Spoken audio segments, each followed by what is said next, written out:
नमस्कार, आप देख रहे हैं द न्यूज लुक। मेरा नाम अभिषेक श्रीवास्तव है। इस समय राजधानी पटना के भारतीय कला नृत्य मंदिर में इस समय तमाम युवा इकट्ठे हुए हैं। एक बार ये पूरी तस्वीर दिखा दीजिए, क्योंकि अलग अलग विभाग से ये पूरे बिहार के अलग अलग जिले से युवा पहुंचे हैं, क्योंकि हर किसी का अलग अलग विभाग से जुड़ी हुई समस्या है। फिलहाल ये स्वास्थ्य विभाग से लोग हैं जिनको अचानक से 5 साल के बाद बाहर फेंक दिया गया। सीधे से जुड़ेंगे, जानने की कोशिश करेंगे कि आखिरकार पूरा मामला क्या है, कब इनकी ज्वाइनिंग हुई और क्यों इनको बाहर निकाल के फेंक दिया गया। क्या नाम है आपका? मेरा नाम संतोष कुमार हुआ। क्या है आप लोग का मामला, क्या है?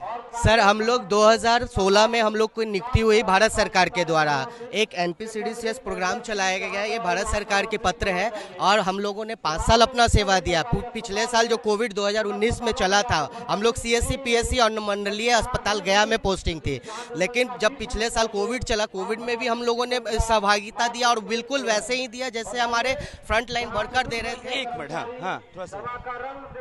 जिस तरह से हमारे फ्रंट लाइन वर्कर जो थे, जो एलोपैथी के हमारे डॉक्टर्स और पैरा मेडिकल स्टाफ थे, उसी तरह से हमारे साथ जो हमारे डॉक्टर्स आयुष के डॉक्टर हैं, हम खुद योगा इंस्ट्रक्टर हैं। योग और आयुर्वेद से जो अभी खुद हमारे प्रधानमंत्री आदरणीय मोदी जी कहते हैं कि योग आयुर्वेद का बहुत अच्छा ही सहयोग है। और हम लोग जो योग आयुर्वेद से बहुत सारी बीमारियों का आप देख रहे हैं, कैंसर हम लोग इलाज करते थे, डायबिटीज का, कैंसर का, उच्च रक्तचाप का, कार्डियोवास्कुलर हार्ट डिजीज जिसको कहते हैं, हृदय रोग, पक्षाघात, लकवा जो होता है, आप समझ सकते हैं कि इतने भयानक जो असाध्य रोग है, वो सारे रोग का हम लोग इलाज करते थे। आज के डेट में 5 साल हम लोगों ने सेवा दिया। लास्ट में हमारे को एक लेटर आया भारत सरकार के द्वारा कि आपका प्रोग्राम जो है वो बिहार सरकार अब चलाएगी, जो कि ये 6 राज्य में चल रहा है। सर, अभी आयुष मंत्रालय ने इसको 6 राज्य में शुरू किया था पायलट प्रोग्राम के रूप में। अभी ये 6 राज्य में चल रहा था, लेकिन एकाएक हम लोग को बाहर बंद करके बाहर के रास्ता दिखा दिया गया। बोला गया कि बिहार सरकार आप लोग को बुला लेगी। 30 तारीख को लेटर आया था 2021 में, और ये 10 तारीख का लेटर है। 30 अप्रैल का लेटर था और 10/5 यानी 10 मई का लेटर है बिहार सरकार का। ये लेटर है कि आप लोग को जल्द ही समायोजन कर लिया जाएगा बिहार सरकार में। आज 1 साल बीतने को है सर, 2 महीना बाद हम लोग 1 साल हो जाएगा। बहुत सारे कर्मचारी हमारे पीछे भी बैठे हुए हैं, 1 साल होने को जा रहा है, लेकिन सर सब लोग भूखमरी के कगार पे है। चूंकि हम लोग देखिए अब रोजगार तो कहीं मिल नहीं रहा है और रोजगार से जुड़े हुए थे और अपना सेवा ईमानदारी से दे रहे थे। 5 साल हम लोगों ने, आप जाके कहीं भी पता कीजिएगा, हमारे पास पेपर का भी ये सारा है। 5 साल हम लोगों ने अपना एक एक चीज, मतलब कह सकते हैं पूरा खून पसीना लगा दिया। हम लोग गांव-गांव जाते थे, अवेयरनेस प्रोग्राम के तहत हम लोग वहां पे ग्रामीणों को अवेयर करते थे, योग के माध्यम से, आयुर्वेद के माध्यम से। आज ठीक किए सर, जिनका 450 डायबिटीज रहता है, उनको कार्डियोवास्कुलर आना ही आना है, हृदय रोग आना ही आना है। वो सारे पेशेंट आज आप जाके गया में पता कर लीजिए कि एक से एक ऐसे पेशेंट है जो कि 450 जिनका डायबिटीज लेवल है वो आके नॉर्मल हो गए हैं, 100 पे आ गए हैं। तो वैसे पेशेंट का अभी हमारे पास बहुत सारे पत्र भी है, वैसे पेशेंट का वो ठीक होने के बाद आज वो लोग भी हमारा प्रतीक्षा कर रहे हैं कि कब सर वापस आओगे आप लोग। चलिए इस पे और बातचीत करेंगे, लेकिन इस बात को समझ लीजिए कि इंटीग्रेशन ऑफ आयुष, इंग्लिश में लिखा हुआ है इसलिए इंग्लिश में पढ़ देते हैं कि integration of AYUSH with national programme for prevention and control of cancer, diabetes, cardiovascular disease and stroke का संचालन पायलट प्रोजेक्ट मोड में किया जाना है। यानी कि पायलट प्रोजेक्ट की तरफ आप लोगों को शिफ्ट किया जा रहा था, लेकिन 1 साल हो गए, नहीं कुछ हुआ। क्या क्या डिग्री आपने रखा हुआ? हमारा पीजी योग नेचुरोपैथी में है, पीएचडी के लिए हम लोग हैं, और हमारे साथ आयुष के डॉक्टर जो बीएमएस डॉक्टर हैं वो भी हैं, हमारे साथ फार्मासिस्ट हैं, हमारे साथ डाटा ऑपरेटर है, जो डाटा ऑपरेटर की एलिजिबिलिटी होती है वो भी है, हमारे साथ फार्मासिस्ट में जो बीएमएस से फार्मासिस्ट है आयुर्वेद से वो भी है, हमारे साथ एमटीए है। एक पूरी टीम है, हमारी पूरी यूनिट है। 561 कर्मचारी, हम लोग कम नहीं होता है सर, 561 फैमिली जुड़ा हुआ है उनसे। और तब देखिए कि हमारे साथ बिहार सरकार अभी तक लिए क्या कर रही है। 561 के महत्व तभी होता है जब आप बटन दबा रहे होते हैं। बिल्कुल सर, हम लोग ऐसा नहीं है कि बटन नहीं दबाए, हम लोगों ने ऐसी सरकार के लिए उस समय हम लोग ने ऐसी सरकार चुना था जो कि हमारे युवाओं की बात को सुन सके। आज यहाँ देख रहे हैं कितने सारे भीड़ आए हुई है। भीड़ आज सोचिए 2011 स्टेट की बहाली में देख रहा हूँ, आज 12 साल मतलब लोग का एक आधा उम्र निकल जाता है। हम लोग 5 साल अपना एज तो हमने दे दिया। जिस समय बहाली हुई थी हम लोग उस समय एलिजिबिलिटी क्राइटेरिया को फुलफिल कर रहे थे।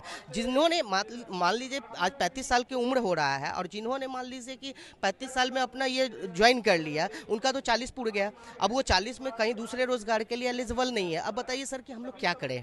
बहाली किस प्रक्रिया से हुई थी? बहाली हम लोग का रिटर्न लिया गया था, इंटरव्यू लिया गया था, और जिनका प्रैक्टिकल होता था, जैसे योग एंड नेचुरोपैथी में प्रैक्टिकल होता है, तो प्रैक्टिकल भी लिया गया था। हम लोगों ने एक एक चीज़ जो गवर्नमेंट ऑफ इंडिया का नॉर्म्स होता है उसको फॉलो किया है। हमारा जो जैसे मान लीजिए जो कैटेगरी वाइज आते हैं कि SC कैटेगरी में, OBC कैटेगरी में, जनरल कैटेगरी में, वो कैटेगराइज करके हमारी बहाली हुई थी। अब बहाली के लिए हम लोग उस समय भी मतलब कह सकते हैं 1 साल हम लोग उस समय भी वेट किए थे, क्योंकि आपको पता है 2015 में हमारी ये बहाली आई थी, और उसी समय आचार संहिता यहाँ लग गया था, इलेक्शन होने वाला था, तो हम लोग इलेक्शन के कारण यहाँ ड्रॉप आउट हुए थे और दूसरे राज्यों में शुरू हो गया। ये सर 6 राज्य में चल रहा था प्रोग्राम। ये देखिए नेशनल आयुष मिशन का है, जिसमें गया का बिहार में चल रहा है, NPCDCS प्रोग्राम राजस्थान का भिलवाड़ा है, सुंदरनगर गुजरात है, बिहार है गया, उसके बाद कृष्णानगर आंध्र प्रदेश, दार्जिलिंग वेस्ट बंगाल, और लखीमपुर खीरी उत्तर प्रदेश। सभी लोग गया से आए हैं? जी गया से आए सर, कुछ पटना के भी हैं, कुछ आगे हम लोग लखीसराय से आए, नालंदा से भी आए हैं, और सब लोग हम लोग यहाँ पे मतलब यही बोलने आए हैं कि सर इस तरह से किसी भी कैंडिडेट के साथ नहीं होना चाहिए कि 5 साल नौकरी कर ले, या फिर जो अभी बहाली निकला उसको 10 साल ले जाया जाए। एक सर टाइम बाउंडेशन होना चाहिए। अब 10/5 का लेटर। पैसा कितना लगा था फॉर्म भरने में? फॉर्म भरने में सर उस समय हम लोग को कोई पैसा नहीं लगा था, बिल्कुल फ्री था, और हमने सरकार की तरफ से विज्ञापन जारी किया? हाँ, सरकार की तरफ से विज्ञप्ति निकाली गई थी। ये कॉन्ट्रेक्चुअल जॉब था, और ये था कि मतलब 3 साल चलने के बाद इनको राज्य सरकार अपने अधीन में कार्यक्रम अपने अधीन कर लेगी। जो विज्ञापन था उसके अनुसार 3 साल आपको काम करना था केंद्र सरकार के अंडर में, फिर राज्य सरकार उसको टेक ओवर करना था। सर मेरे पास 2019 का भी ये लेटर है, ये देखिए, ये 2021 का लेटर है, इसमें आपका डायरेक्ट यहाँ पे दिया हुआ है कि नेशनल आयुष मिशन में ऐड करना। देखिए ये बजट का भी इसमें प्रावधान है, 2021-22 में नेशनल आयुष मिशन के अंतर्गत बजट का भी प्रावधान है। ठीक है, ये बजट तो ये खत्म हो गया 21-22 का, अब तो 22-23 शुरू हो गया ना सर, ये बजट तो सरकार को वापस चले जाएगी। बिहार सरकार इसमें अभी तक कोई संज्ञान नहीं लिया गया है। ये प्रोग्राम चालू हो जाता, लेकिन बोला गया हम लोगों को कि यहाँ से UC नहीं भेजा गया, यानी यूटिलाइजेशन सर्टिफिकेट, जो 2021-22 का बजट सरकार ने भेजी थी, केंद्र सरकार ने, उसको बिहार सरकार यहाँ पे आवंटित करा ही नहीं पाई है।